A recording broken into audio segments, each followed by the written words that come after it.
먼저 한 가지를 참고로 말씀드립니다. 혹시 기억나시는지 모르겠는데요. 사실 오늘 본문은 우리가 한 달 전에 오후 예배 시간에 다룬 적이 있습니다. 이때 저는 이계명의 관점에서 이 본문을 봤습니다. 그 여로보암이 금송아지라는 우상 혹은 형상을 만든 거, 이건 명백히 이계명을 위반하는 거잖아요. 그리고 산당들을 짓고 짝퉁 제사장들을 세우고 짝퉁 절기를 제정하고, 이것도 다 이계명을 범한 죄라고 할 수 있단 말입니다. 사람은 오직 하나님께서 정해주신 방식으로만 하나님을 예배해야 하는데, 여로보암은 이걸 그 제멋대로 막 변질시켰어요. 자기 어떤 정치적인 목적을 위해서 이 종교라는 걸 이 도구로 갖다 이용하려고 했습니다. 이건 뭐 너무나도 악한 짓이었고요. 북이스라엘을 결국 그 멸망으로 몰아가게 되는 큰 죄가 됩니다. 이걸 뭐 열왕기 기자가 계속 이제 앞으로 지적할 건데요. 이렇게 여로보암이 이계명을 범해서 이게 이스라엘 역사에 어떤 영향을 끼쳤는지, 그건 제가 최근에 여러분께 대강 말씀드렸으니까요. 오늘은 그 이야기를 좀 반복하기보다는 약간 다른 각도에서 이 본문을 보려고 합니다. 오늘 저는 여로보암이라는 한 개인의 마음을 들여다보려고 합니다. 이건 3000년 전에 잠깐 살다가 죽은 이 사람이 왜 이렇게까지 했는가, 이걸 고민하려는 거고요. 그리고 그렇다면 나는 앞으로 어떻게 살아야 후회 없는 인생이 될 것인가, 그걸 생각하려는 겁니다. 그러면서 새로운 다짐을 같이 하고 싶은 겁니다. 먼저 제가 12장 25절을 읽습니다.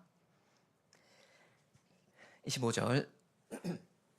여로보암이 에브라임 산지에 세겜을 건축하고 거기서 살며 또 거기서 나가서 분우엘을 건축했다 합니다. 어떤 상황인지는 대강 아시죠? 이 여로보암 11장에 처음 나왔었는데요. 하나님께 엄청난 복을 약속받은 사람이죠. 이 사람은 그냥 자기 갈 길을 가고 있었는데, 아이야라는 어떤 선지자가 이 사람을 붙잡고 어떤 약속을 해줍니다. 하나님께서 뭘 그냥 일방적으로 이 여로보암한테 주겠다 하셨습니다. 그게 정확히 뭡니까? 여러분, 여로보암이 하나님께 받게 되는 거, 그게 뭐죠? 11장 30절에 아이야가 그 입은 새 옷을 잡아 12조각에 찢고 여로보암에게 이르되 너는 10조각을 취하라. 이스라엘의 하나님 여호와의 말씀이 내가 이 나라를 솔로몬의 손에서 찢어 빼앗아 10지파를 내게 주겠다 하셨습니다. 여로보암에게 주신 게 뭡니까? 하나님의 나라입니다. 하나님의 왕국이요. 그 전체를 주시는 건 아니지만 10지파를 주시니까요. 어쨌든 하나님 나라를 주시겠다는 거예요. 옛다 받아라 하시면서 아무 자격이 없는 이 사람한테 하나님 나라를 그냥 주시겠다고 하셔요. 그리고 그러한 복을 과연 주시지 않았습니까? 그 이야기가 12장 전반부에 나왔습니다. 여로보암이 북이스라엘의 왕이 되었잖아요. 하나님의 약속대로 그 하나님 나라를 정말 받은 거예요. 약속이 이루어진 겁니다. 그 약속을 주께서 이루신 겁니다. 이제 오늘 본문은 그 후의 이야기 아닙니까? 12장 25절을 보면 여로보암이 뭐 세겜을 건축했다, 그리고 분우엘을 건축했다 하는데, 이건 이 두 성읍을 요새화했다, 그런 말입니다. 하나는 요단강 서편이고 하나는 이 동편인데, 하여간 여로보암은 적들이 침략해 올 걸 대비해서 그 방어 시설을 구축했습니다. 뭐 그럴 필요를 느껴서 그렇게 한 것 같고요. 그 다음 26절, 27절은 우리 함께 읽으면 좋겠습니다. 중요하니까요. 26절, 27절. 그 마음에 스스로 이르기를 나라가 이제 다윗의 집으로 돌아가리로다. 만일 이 백성이 예루살렘에 있는 여호와의 전에 제사를 드리고자 하여 올라가면 이 백성의 마음이 유다 왕된 그 주 르호보암에게로 돌아가서 나를 죽이고 유다 왕 르호보암에게 돌아가리로다 하고 26절에 그 마음에 스스로 이르기를이라고 하지 않습니까? 이 여로보암의 속마음인데요. 이걸 성령의 영감을 받은 열왕기 기자는 다 알고 있네요. 여로보암이 28절부터 뭐 금송아지를 만들고 하면서 주께서 금하신 일들을 막 그냥 강행할 건데요. 그 행동의 배경에 뭐가 있는지를 하나님은 다 아시는 겁니다. 훤히 다 보이시는 거예요. 자, 그럼 왜 여로보암이 그렇게 한 겁니까? 자기 마음속에 어떤 생각이 떠올랐기 때문이죠. 어떤 생각이요? 여기 26절, 27절에 나오는 그 예상 시나리오입니다. 먼저 북이스라엘 백성이 예루살렘에 있는 여호와의 성전에 제사를 드리려고 올라가려고 할 겁니다. 맞습니까? 맞죠? 원래 이스라엘 백성은 1년에 그 3차례 절기를 지켜야 되잖아요. 그건 오직 예루살렘에 모여서 지켜야 하는 겁니다. 그게 법입니다. 그러니까 당연히 그렇게 할 겁니다. 예루살렘이야 그리고 뭐 남북 그 경계선 바로 밑에 있으니까 아주 뭐 멀리 갈 것도 없고 뭐 특히 어려운 일도 아닙니다. 뭐 38선이 있는 것도 아니고 그러니까 이 여로보암의 예상은 맞습니다. 틀린 게 아니에요. 그럼 다음 단계는 뭡니까? 그렇게 되면 이 북쪽 백성의 마음이 르호보암한테 돌아가 버릴 거라고 여로보암은 예상을 합니다. 그럼 이게 전혀 터무니없는 상상인가 하면 그렇지 않습니다. 그렇게 될 개연성이 상당히 있어 보입니다. 그죠? 왜냐면 여러분 그 절기라는 게 뭐예요? 그 남북에 흩어져 있는 하나님 백성 전체가 1년에 3차례 한 자리에 모여가지고 하나님 앞에 그 예배하는 거잖아요. 거기서 서로가 사실은 한 형제라는 거, 한 민족이라는 걸 눈으로 확인하고 피부로 느끼고 입으로 고백하는 그런 훈훈한 자리란 말입니다. 우리는 원래 하나다. 우리의 소원은 통일이다. 얼마든지 민심이 이렇게 굳어질 수가 있습니다. 근데 그래서 뭐 나라를 다시 합친다고 하면 그 그림이 어떻게 되겠습니까? 이건 틀림없이 정치적인 사안이 될 수밖에 없습니다. 예루살렘 그 성전 바로 옆에는 그 남유다 왕의 그 궁전이 있고요. 원래 이 성전과 궁전, 이 종교와 왕조는 뗄래야 뗄 수가 없는 거잖아요. 그리고 사실은 그 정통성이 르호보암 쪽에 있단 말입니다. 르호보암은 명백히 그 다윗 왕조 라인이고요. 여로보암은 반면에 실은 어찌어찌해서 거기에 대하여 그 반영을 해서 나온 아류라고 할 수 있습니다. 그러니까 북이스라엘이 정기적으로 이렇게 예루살렘 성전에 이렇게 모이게 될 때 그 민심이 점점 이 여로보암에게서 르호보암에게로 슬그머니 옮겨간다는 거, 이건 굉장히 자연스러운 일이에요. 충분히 예상할 수가 있는 겁니다. 그리고 이 북쪽 백성이 이 남북 분열을 후회하고 안타깝게 여기고 다시 그 르호보암한테 충성을 맹세하게 된다 쳐요. 이때 이 북쪽 왕 그 여로보암은 이제 애매하고 위험한 존재가 되어버리지 않습니까? 불필요하고요. 이 과정에서 여로보암을 사람들이 제거하려고 들 수 있다는 거 얼마든지 발생할 수 있는 일입니다. 그렇지 않습니까? 이렇게 여로보암은 앞으로 이러한 일이 벌어질 거다라고 예상을 하고 있는데요. 그 핵심은 나라가 다윗의 집으로 이 르호보암한테 돌아가 버릴 거다 하는 겁니다. 그 말을 여기서 2번 반복하고 있잖아요. 26절에 그리고 27절 끝에요.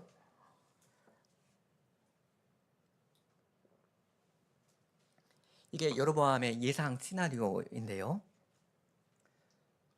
여러분 이 사람이 지금 전혀 있을 법하지 않은 어떤 얼토당토하지 않은 그런 상상을 하고 있습니까? 아니라는 겁니다. 오히려 매우 논리적이고 합리적입니다. 이 여로보암은 상황을 잘 파악할 줄 아는 예리한 사람이고요. 그리고 예측 능력이 있는 사람입니다. 그래서 자기가 지금 분석하고 있는 이 정세에 근거해서 계산기를 잘 두드릴 줄 알고요. 조만간 벌어질 일을 차례차례 내다볼 줄 아는 그런 사람입니다. 그래서 이 예상을 근거로 어떤 계획을 이제 구상하는데요. 28절에 보면 이에 계획하고 두 금송아지를 만들고 무리에게 말하기를 너희가 다시는 예루살렘에 올라갈 일이 없도다 하고요. 그다음 산당들을 짓고 짝퉁 제사장들을 세우고 짝퉁 절기를 제정합니다. 이건 완전히 꼼수를 부리는 거죠. 이 꼼수는 자기 백성 북이스라엘이 그 남쪽으로 넘어가는 걸 어떻게든 막으려고 그런 거잖아요. 그러니까 꽤 기발하죠. 그리고 말이 됩니다. 이 사람은 똑똑해요. 이 사람은 굳이 이런저런 일을 직접 다 경험하고 당해야만 뭘 알 수 있는 게 아니고요. 야, 이건 안 봐도 비디오다 하면서 예상을 하고요. 그렇기 때문에 선제적으로 대응을 할 수가 있습니다. 어떤 어두운 앞날이 자기 눈에 훤하게 보이고요.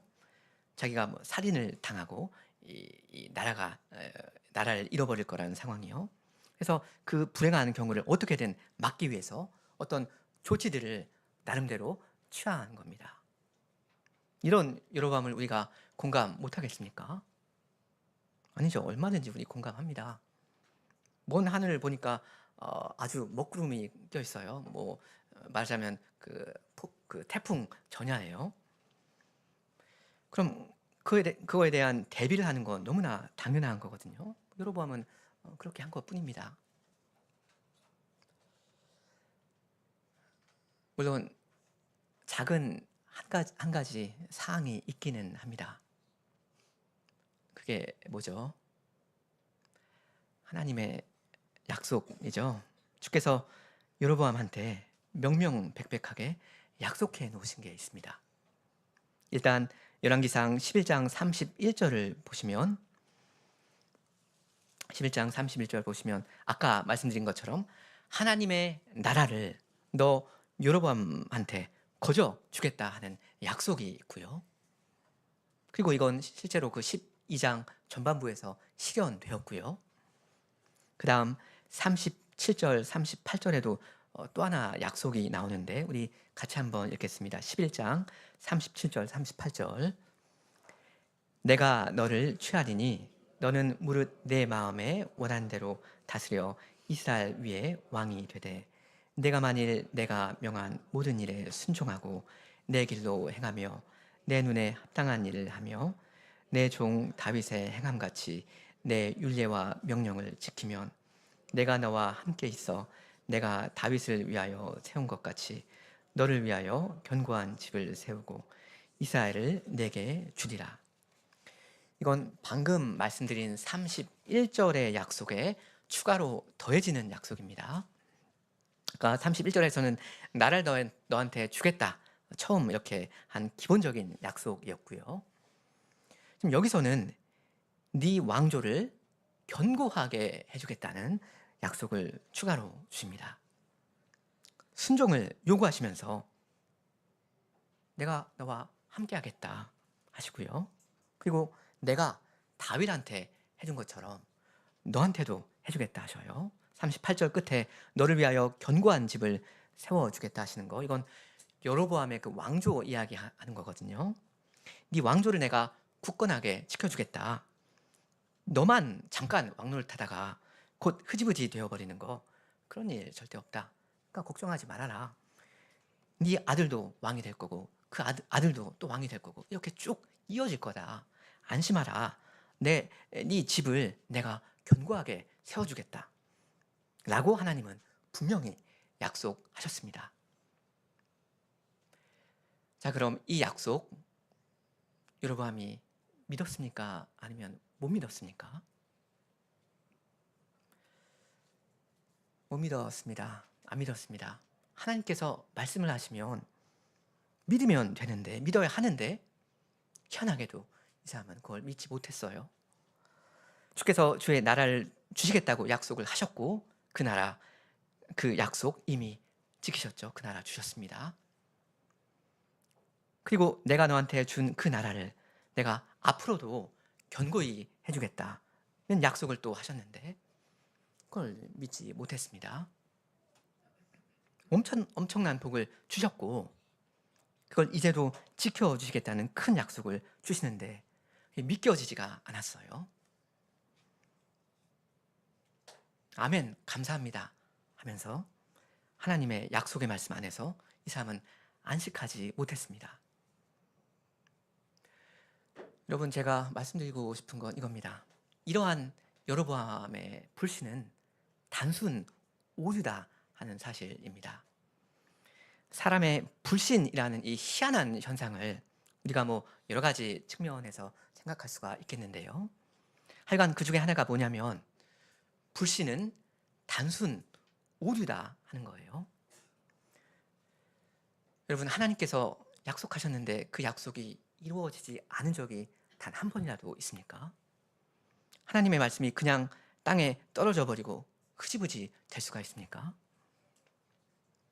그럴 수 없잖아요. 그 전지전능하신 하나님, 그 가장 이 신실하신 여호와께서 어떤 약속을 하시고 나서 그걸 못 지키신다, 혹은 안 지키신다. 이건 상상이 불가능한 일이고요. 상상해서도 안 되는 시나리오입니다. 하나님의 약속은 하늘이 두 쪽 나도 반드시 이루어집니다. 하나님께서 그것을 이루십니다. 이것이 팩트입니다. 여러분은 그걸 믿으십니까? 근데 어떤 사람이 혹은 우리가 하나님의 말씀을 듣고도 그걸 이해하고도 어떤 좋은 약속을 받고도 그걸 믿지 않는다, 믿지 못한다? 그렇다면 그건 실수입니다. 오해이고 오산이고 오판입니다. 여로보암의 생각, 주께서 나를 못 지켜주실 거다. 이건 착각입니다. 그냥 사실과 다릅니다. 그렇지 않습니다. 이걸 어떻게 더 간단하게 제가 뭐 말할 수 있는지 모르겠는데요. 하여간 그냥 그렇지 않습니다. 그냥 가장 기본적인 레벨에서 봤을 때 참이냐 거짓이냐 기냐 아니냐 라는 걸로 단순하게 우리가 따지고 볼 때 불신은 오류입니다. 계산 착오입니다. 단순합니다. 그냥 긴 걸 아니라고 착각을 해버린 거예요. 그러니 이건 너무나도 아쉬운 일입니다. 안타깝기 그지 없습니다. 시험 문제가 나왔어요. 2+2가 뭐냐? 답을 5라고 써요. 너무나도 아쉬운 일입니다. 안타까워요. 아이고, 왜 이렇게 멍청하냐? 왜 이렇게 쉬운 걸 이렇게 틀려버렸냐? 너무나 단순한 건데. 우리 입장에서는 야, 여로보암아, 그냥 좀 믿지 그랬냐? 왜 그리 어리석게도 하나님의 말씀을 못 믿었단 말이냐? 하나님께서 주신 약속 이미 이루어진 게 있고 또 더 그걸 지켜주시겠다는 더 좋은 약속도 주시는데 어떻게 그걸 못 믿을 수가 있냐? 이게 우리의 생각 아니겠습니까? 그때 여로보암이 그냥 한번 믿었더라면 하는 아쉬움이 남는단 말입니다. 자, 그런데 불행히도 여로보암은 하나님의 약속을 믿지 못했고요. 이 불신에서 출발을 해서 어떤 예상 시나리오를 도출하게 되는데요. 여러분, 이거 맞습니까? 아니면 틀립니까?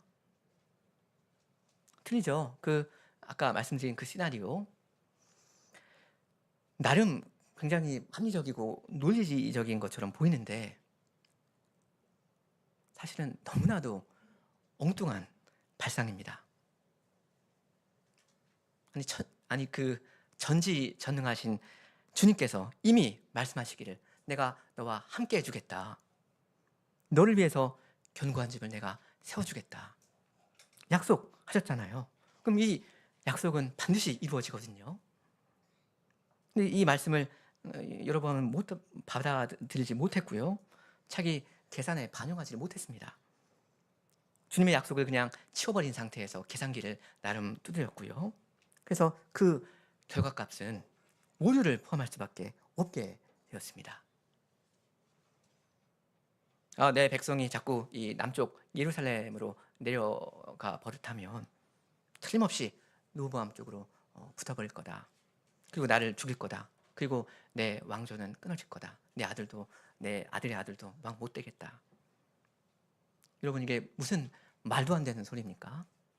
왜 이런 걱정을 해요? 왜 이렇게 두려워해요?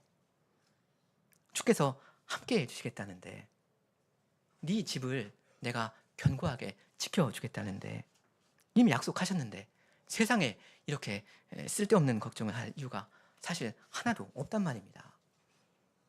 오히려 정반대 아닙니까? 아, 주께서 나를 지켜주신다 했으니까, 약속하셨으니까 세상 편하다. 주께다 맡기고 발 뻗고 자면 되잖아요.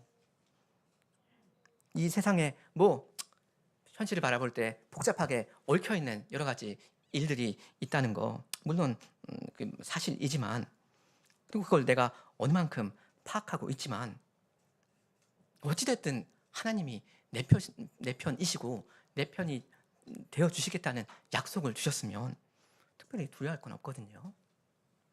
천부께서 다 알아서 해주실 겁니다. 그러니까 이걸 믿고 있다면, 단순하게 그냥 믿고 의지하고 있다면, 내가 막 사서 걱정하고 두려워하고 꼼수를 부리고 그럴 필요가 전혀 없습니다. 오버하지 않아도 됩니다. 그냥 오늘이라는 하루를 마음 편하게 살아가면 됩니다. 내가 내일을 예상하고 다음 주를 예상하고 내년을 예상하고 10년 후를 예상하고 해서 무슨 중장기 계획을 거창하게 세울 필요도 없습니다. 어차피 다 예상 못해요. 근데 희한하게도 여로보암은 하나님의 약속을 믿지 못했고요. 그 결과로 엉뚱한 상상을 하면서 두려움에 벌벌 떨 수밖에 없게 되었습니다. 그 예상 시나리오, 어떻게 보면 그 자체로 보면 너무나도 합리적인 예상인데, 말이 되는데, 사실 하나님의 약속의 말씀을 감안하면 전혀 현실과 안 맞는 그런 희한한 시나리오입니다. 결국 문제의 출발은 불신이었는데요. 아마 여로보암의 입장에서는 이 자기의 이 불신에 대해서 할 말은 많았을 겁니다. 아니, 주님, 어떻게 이런 상황에서 내가 주님의 말씀만 믿고 있으란 말입니까? 내 백성이 매번 예루살렘에 가게 그냥 내가 두면 일이 어떻게 진행될지는 그럼 불보듯 뻔한 일 아닙니까? 여러분, 주님은 그 정도의 상식도 없으십니까? 나 그냥 무턱대고 그냥 주님을 믿으라 하시는 거예요? 이랬을 겁니다. 무슨 말인가 하면요, 여로보암이 보기에는 자기가 그냥 주님의 말씀만 믿고 주님의 말씀에 따라서 온 백성이 예루살렘에 가도록 그냥 둘 경우에, 그렇게 한다면 주님이 자기를 어떻게 그래도 지켜주실지 그 시나리오를 상상할 수가 없었던 겁니다. 도저히 이건 앞뒤가 안 맞는 거예요, 이 사람 보기에. 내가 무식하게 그냥 하나님의 말씀을 믿고 순종했다가 큰일 난다, 난 끝장이다, 이런 확신만 들었고요. 나는 하나님의 말씀을 들으면 산다, 하나님의 말씀을 들어야만 산다, 이런 믿음은 없었습니다.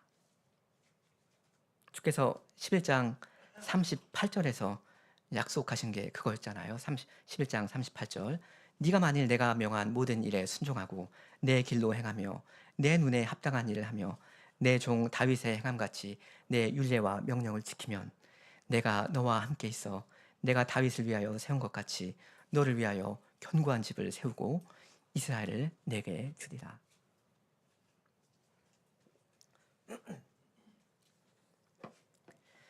이런 약속이 있는데, 근데 여로보암은 눈앞에 보이는 현실을 바라봅니다.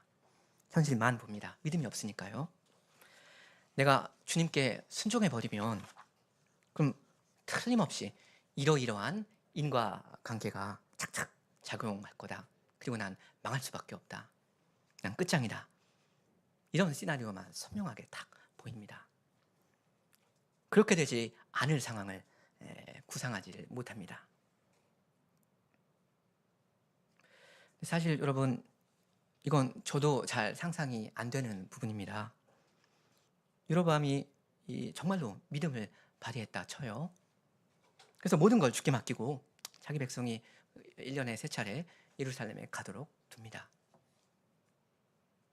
자, 그런데도 이 북쪽 백성의 마음이 르호보암한테 가버리지 않을 수 있겠습니까? 어떻게요? 이렇게 여로보암이 주님께 단순한 믿음으로 순종할 때 오히려 여로보암의 왕조가 더 견고해질 수가 있을까요? 어떻게 해요? 이게 어떻게 해피엔딩이 될 수 있을지, 어떻게 하나님의 약속이 이루어질 수 있을지, 어떻게 주께서 그 왕조를 보존하실지 저는 그 그림이 그려지지가 않습니다. 솔직히 잘 모르겠어요. 하나님께서 어떤 방식으로 그 약속을 이루실지 그냥 그저 궁금해할 뿐입니다. 여로보암이 불신하고 불순종함으로써 꼼수를 부림으로써 그 왕조가 보존되는 그런 상황, 그건 저 충분히 납득이 되는데요. 저로서는 아무리 이 머리를 굴려봐도 순종하는 여로보암에게 주님의 약속이 어떻게 이루어질지, 어떻게 그럴 수 있을지 잘 모르겠습니다. 주님은 지혜가 많으시고 못하시는 게 없으니까 무슨 방법이 틀림없이 있을 거라는 원칙은 제가 받아들이겠는데요. 이 여로보암 앞에 실질적으로 놓여있는 이 답답한 현실을 제가 볼 때 답이 안 보인다 이겁니다. 그저 궁금해할 뿐입니다. 만일 여로보암이 실제로 순종을 했다면 하나님께서 이 사람을 어떻게 하셨을지, 어떻게 복 주셨을지, 어떻게 그 왕조를 지켜주셨을지 궁금해할 뿐입니다.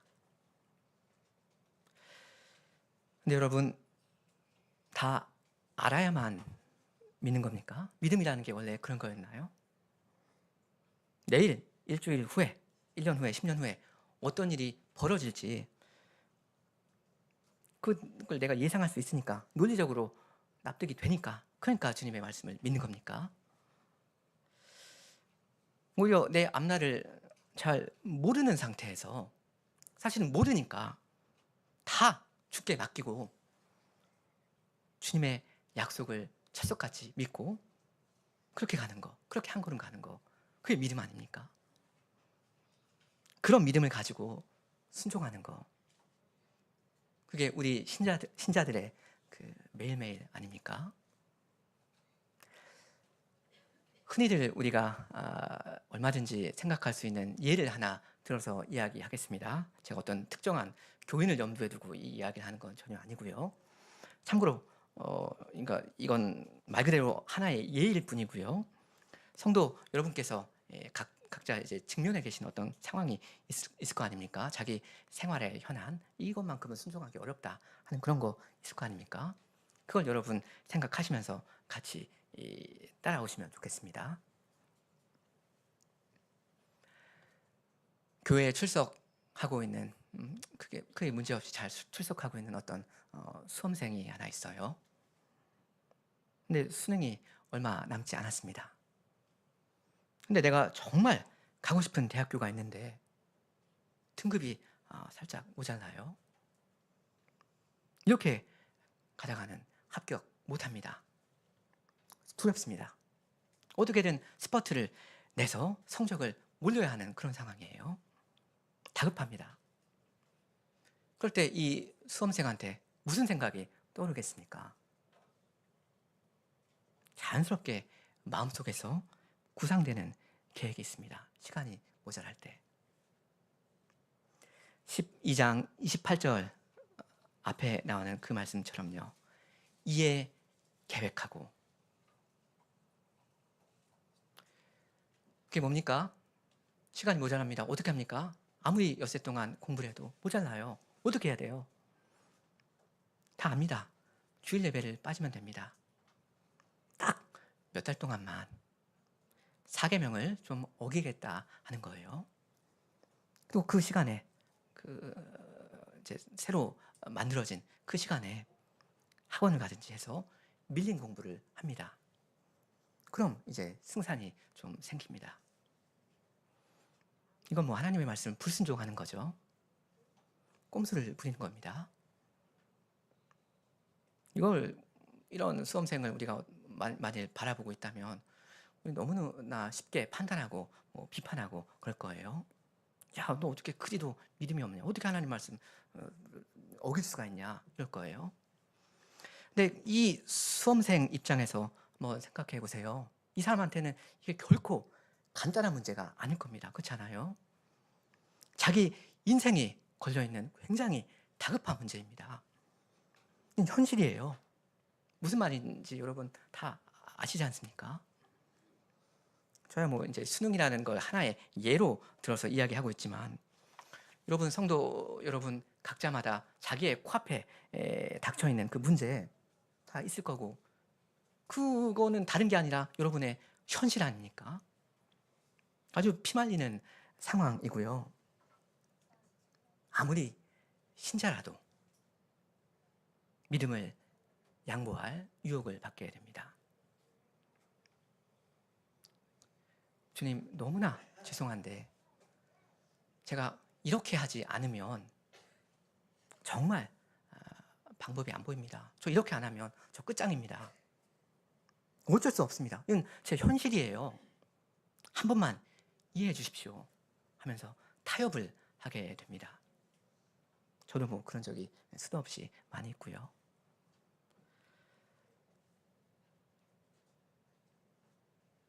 근데 이러한 우리의 불신과 불평에 대해서 주님의 말씀은 단순할 겁니다. 그래, 네 말이 맞다. 그것이 지금 네 현실이다. 그걸 내가 다 안다. 근데 바로 그 현실 한복판에서 나를 한번 밀어볼 순 없겠니? 그렇게 이야기하실 거예요. 너무나도 어두운 현실 가운데서 한 치 앞도 보이지 않는 그 안개 속으로 믿음의 한 걸음을 내딛으라고 주님은 요구하십니다. 성도 여러분은 주님의 약속을 믿으시기 바랍니다. 아주 단순하게, 아주 무식하게 믿으십시오. 하나님은 절대 여러분을 버리지 않으십니다. 여호와 그가 내 앞서 행하시며 너와 함께하사 너를 떠나지 아니하시며 버리지 아니하시리니 너는 두려워 말라 놀라지 말라 하셨습니다. 신명기 31장 8절입니다. 주님의 약속입니다. 그리고 내가 소경을 그들의 알지 못하는 길로 이끌며 그들의 알지 못하는 첩경으로 인도하며 흑암으로 그 앞에 광명이 되게 하며 구분대를 곧게 할 것이라. 내가 이 일을 행하여 그들을 버리지 아니하리라 분명히 약속하였습니다. 이사야 42장 16절입니다. 성도 여러분은 나중에 임종을 앞두고 인생을 이제 마감해야 할 때 자기의 일생을 돌아보실 때 뭘 가장 후회할 거라 생각하십니까? 여러분이 만일 참 신자이시라면 다른 게 아니라 여러분의 불신을 후회하게 될 겁니다. 아, 내가 그때 주님의 말씀을 믿었더라면 하시면서 참회 뜨거운 눈물을 흘리실 거고요. 아쉬움의 눈물. 그리고 그때 내가 주님의 말씀에 그냥 단순 무식하게 순종했더라면 하면서 궁금해 하실 겁니다. 그때 내가 내 상식대로 행하지 않고 믿음대로 행했다면 주께서 나를 일평생 동안 어떻게 지켜주시고 어떻게 인도해 오셨을까? 여러분 참 궁금하게 되지 않겠습니까? 만일 여로보암이 그냥 눈 딱 감고 믿음으로 순종했더라면 주께서 어떻게 그에게 복을 주셨을까요? 어떤 방식으로 그 일생을 인도해 가셨을까요? 어떤 방식으로 하나님의 약속을 이루어 주셨을까요? 모릅니다. 그 길을 이 사람이 선택하지 않았기 때문에 주께서 어떤 지혜와 어떤 능력으로 이 여로보암과 동행해 주셨을지 알 방법이 없습니다. 믿음으로 행한 사람의 길은 믿음으로 그 길을 걸어간 그 사람만 알 수가 있거든요. 우리가 계속 꼼수를 부리고 쉬운 길을 택한다면 어려운 일을 해내시는 그런 하나님은 경험 못합니다. 말하자면 인과관계의 법칙에 따라서 그냥 그 법칙에 매여서 그냥 일하시는 그 정도 평범한 하나님만 알게 되는 겁니다. 여러분, 그렇게 살다가 죽는다면 무슨 재미입니까? 인생 한 번 사는 건데 그렇게 그냥 무난하게 살다가 이 세상의 상식대로 살다가 아쉬움과 궁금증 가득한 그런 후회만 막심한 그런 임종을 앞두고 있다면 이게 무슨 재미예요? 여러분은 어려운 길을 택하십시오. 하나님의 말씀을 실제로 믿고 실제로 순종하는 그 길을 택하십시오. 그러면 그렇게 해야 불가능해 보이는 일을 해내시는 놀라운 하나님을 알고 경험하시게 될 겁니다.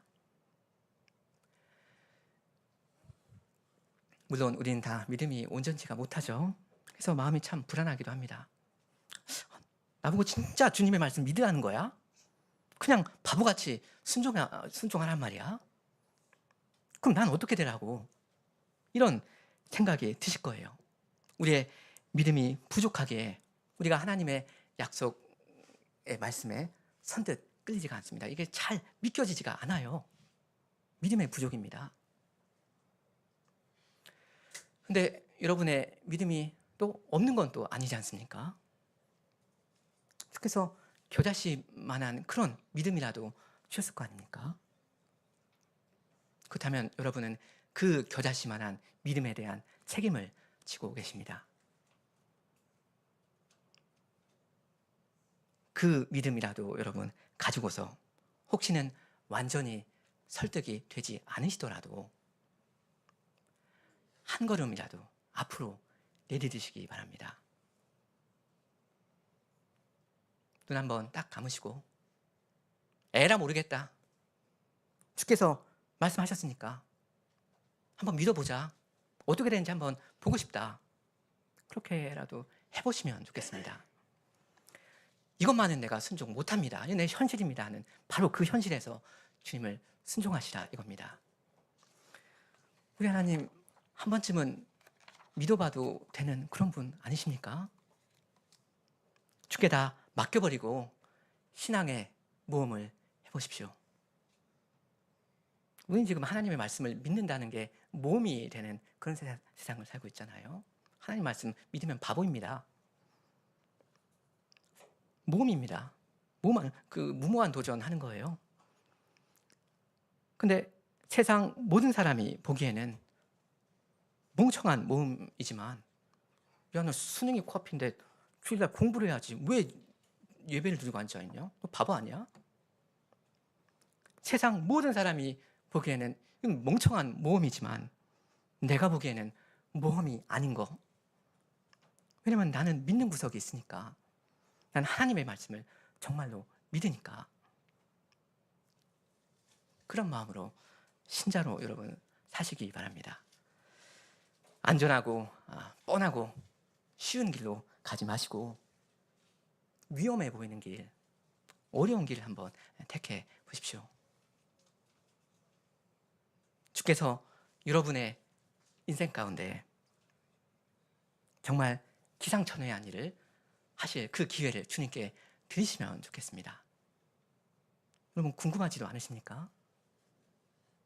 여러분이 어떤 과감한 결단하고 순종을 했을 때 주께서 어떻게 복 주실지 궁금하지 않으십니까? 여러분 오해 없으시길 바랍니다. 저는 여러분이 눈 딱 감고 순종한다면 당장 무슨 눈에 보이는 좋은 일만 있을 거라고 그런 약속을 하는 게 전혀 아닙니다. 오히려 주일 예배 빠지고 공부했더라면 붙을 수 있을 법한 그런 대학에 사계명을 지킨 수험생은, 믿음으로 산 수험생은 떨어질 수가 있다는 거예요. 물론 붙을 수도 있지만요. 제 말은 그렇게 하나님의 말씀을 지킨 자기 백성을 하나님께서 버리시겠느냐 하는 거예요. 그리고 그렇게 꼼수를 부리지 않고 무직하게 믿음으로 주님께 기쁘게 순종한 그러한 신자를 주께서 어떤 방식으로 아끼고 복 주시고 인도해 가실까? 너무나 궁금하다는 거예요. 그 현실도 그냥 보고 싶다는 거예요.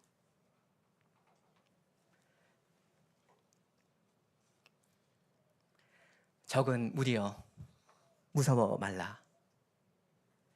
너희 아버지께서 그 나라를 너희에게 주시기를 기뻐하시느니라. 우리 예수님의 약속입니다. 그러니 무서워할 것 없습니다. 여러분 쫄지 마십시오. 오직 믿기만 하십시오.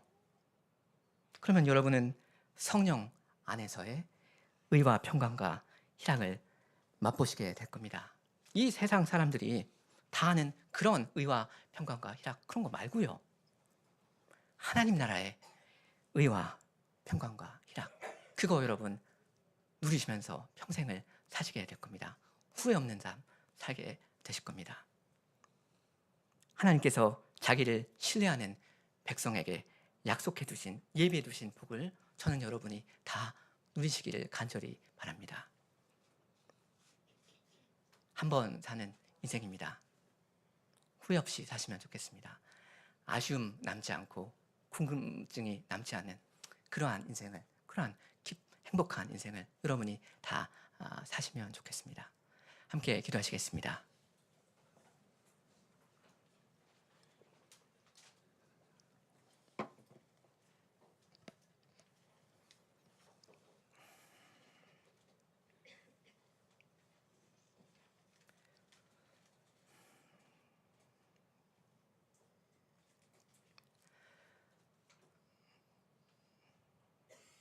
주님, 저희가 주님의 말씀을 믿사옵니다.